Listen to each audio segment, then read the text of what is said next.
Qwen 3.7 Max est là. Oui, vous avez bien entendu, Qwen 3.7. Alors même qu'ils n'ont pas encore sorti les modèles Qwen 3.6 9B et 4B. Donc les petits modèles de Qwen 3.6. Et vous allez voir, Qwen 3.7 bat beaucoup de monde. Vous devez l'avoir compris.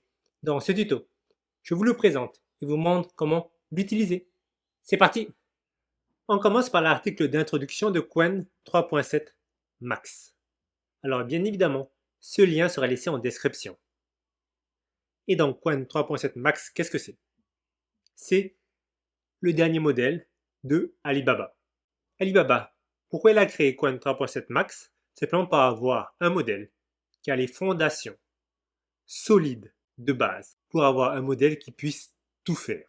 À titre d'exemple, il est capable d'écrire, de débugger du code, donc aussi de coder, d'automatiser des workflows, d'automatiser des milliers de tâches. Dit simplement, il est multifonction. Il peut être utilisé aussi bien sur OpenClaw et un messageant que pour coder ou que pour raisonner, que pour écrire. Ils ont fait un très gros travail. Et si on descend, on peut voir que ce n'est pas juste des paroles. Parce que au niveau du benchmark, il est impressionnant. Titre d'exemple, là il est comparé à sa version précédente, donc Qwen 3.6 Plus, DeepSeek V4 Pro Max. Donc je ne sais pas si vous suivez mes tutos, vous devez savoir à quel point j'aime DeepSeek 4. Bien là, il est comparé à ce modèle, GLM 5.1, Kimika 2.6. Donc en fait, les plus gros modèles open source en Chine et Cloudopus 4.6 Max, qui est pour beaucoup le meilleur modèle au monde. Eh bien, on peut voir que Qwen 3.7 Max surpasse ou égalise ces modèles dans l'ensemble des benchmarks. Par exemple, la première ligne, c'est principalement pour vibe coder. Et on peut voir qu'il est généralement au-dessus, à l'exception de NL2 repos. Donc c'est tout ce qui est codage sur le long terme, donc long horizon coding. Et donc, il est à 47.2 et Cloudopus 4.6 Max est à 47.6. Ils s'égalisent plus ou moins. Après, plus bas, c'est pour l'exécution de tâches. À l'exception de Cloud Eval, il équivaut aux autres modèles. Et pour terminer au niveau du raisonnement, donc par exemple, Humanity Last Exam, HLE, il est au-dessus de Cloudopus 4.6 Max. Et regardez là, Apex, donc le raisonnement mathématique, il est loin devant tout le monde. Loin devant Cloudopus 4.6 Max et DeepSeek 4. Honnêtement, Qwen 3.7 Max est incroyable. Donc si on descend, vous pouvez voir plus en détail le benchmark et vous avez une analyse de ce que Qwen 3.7 Max peut faire. Bon, quoi qu'il en soit, pour faire simple, Qwen 3.7 Max bat des records. Chapeau. Encore une fois, ce lien sera laissé en description. N'hésitez pas à lire l'article. Et sans plus attendre, on va aller le tester. Donc, on est sur la plateforme de Qwen, chat.qwen.ai. Et on va tester Qwen 3.7. Première chose à faire, aller en haut à gauche, descendre à Expand More Models et choisir Qwen 3.7 Max. Et là, on va d'abord tester le vibe coding. Vous devez avoir l'habitude de ce prompt fait un simulateur de Lego en 3D. Et on va voir ce qu'il va faire. Je lance. Et on voit déjà que le raisonnement a été très vite fait. Maintenant, il commence à coder. Il a terminé. Alors, il nous dit comment contrôler le simulateur de Lego en 3D, ce qu'il a fait et le code. Donc, un gros fichier HTML. Très bien. Vous pouvez copier le code ici ou le télécharger avec ce bouton. Et on ouvre le fichier HTML. Donc, voilà ce que ça donne. Alors, c'est pas mal du tout. Donc, on peut zoomer en arrière et en avant. On peut mettre les briques. On a une vision en 3D. J'adore. On peut voir, regardez, il n'y a pas d'espace entre les briques.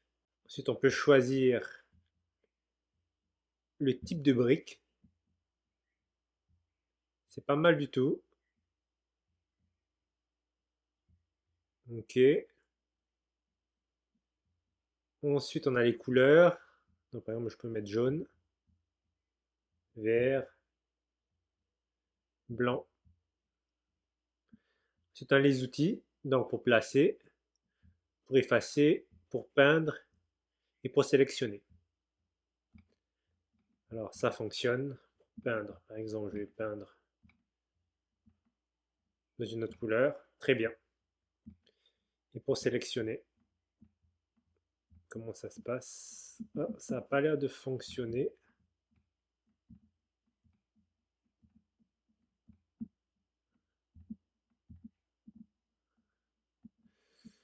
Ok, attendez, je me mets là. J'essaie de sélectionner, j'arrive pas.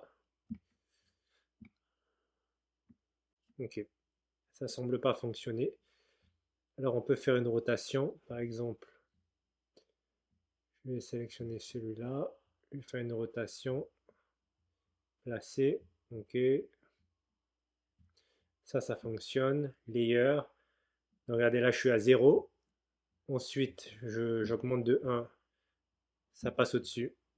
Je change de couleur. Je monte encore le layer de 1 et ça va au-dessus. Alors tout fonctionne, sauf pic. Donc je, je suppose que c'est pour sélectionner une pièce et la mettre où je veux. J'arrive pas. Mais le reste semble très bien fonctionner. Et après, on peut faire undo, clear, donc pour tout nettoyer, snap. Alors, ça semble pas avoir fait quelque chose. Laissez-moi essayer, snap. Ok, sauvegarder. Donc ça peut télécharger et charger si j'ai un modèle que je veux charger. Très bien. Alors, honnêtement, c'est l'un des meilleurs simulateurs de Lego en 3D que j'ai fait. J'adore. Alors, on peut le modifier, essayer de rectifier, par exemple, le problème de pic et de snap. Snap, je m'attendais à ce que ça prenne une photo, ça n'a pas fait. Alors, peut-être que je ne comprends pas très bien ce que c'est que snap. Attendez, laissez-moi redescendre. Ok, il n'y a pas marqué dans les features, donc dans les options. Tant pis. On va considérer que snap, ça ne fonctionne pas. Mais, mis à part la fonctionnalité snap, la fonctionnalité pic, il n'y a pas de problème. Tout va très bien et ça fonctionne très bien. J'adore. Un grand bravo à l'équipe de développement de Qwen 3.7. En deuxième cas d'utilisation, j'ai envie de tester Qwen 3.7 Max en tant qu'assistant. Donc le mieux, c'est que je lui donne le contrôle de mon ordi et je lui donne une tâche. Le problème, c'est qu'on est sur la plateforme, il n'y a pas d'API, c'est pas encore sorti, il n'y a pas de version plus petite, donc open source de Qwen 3.7, et donc je ne peux pas vraiment tester ça. Je vais devoir tout faire sur la plateforme. Alors bien sûr, quand ça sera disponible, je ferai un tuto dessus. Mais pour l'instant, on va faire ça ici. Donc ce que je vais faire, je vais lui donner ce PDF avec la définition de l'intelligence artificielle, des exemples, des idées essentielles. Donc voici le PDF en question. Et je vais lui demander, voici un PDF, écris un fichier Word et mets le contenu de ce PDF à l'intérieur du fichier Word. Ajoute la définition de tokenisation dans ce Word. Comme titre, le Word doit avoir test Qwen. Donc à partir de ce PDF, il fait un fichier Word et ensuite il ajoute quelque chose dans ce Word. Et le nom, ça sera le même. Et je lance. Et on va voir s'il va réussir à le faire.